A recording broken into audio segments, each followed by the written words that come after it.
সবাই ভালো আছেন। আজ বন্ধুরা দেখতে থাকো, এই যে আমার মাছাতে মোটর সিম। এখনো মোটর সিমগুলি বাকি হয়েছে, এখনো পাকেনি।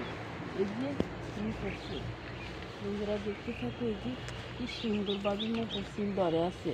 আর ওই দিকটাতে দেখাচ্ছে আরো, এই যে এখানে অনেক সুন্দর, এই যে মোটর সিম কি সুন্দরভাবে হয়ে আছে। এগুলির বিচিগুলি একদম লাল লাল। যে এখানে মোটর সিম,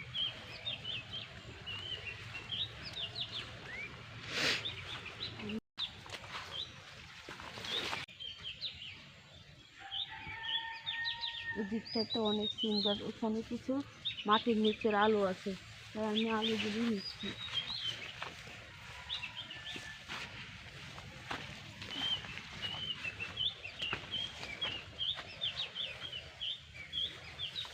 থেকেই আলুগুলি বাতি হয়ে গেছে, সেই জন্য আমি আলুগুলি ছিঁড়ে নিচ্ছি।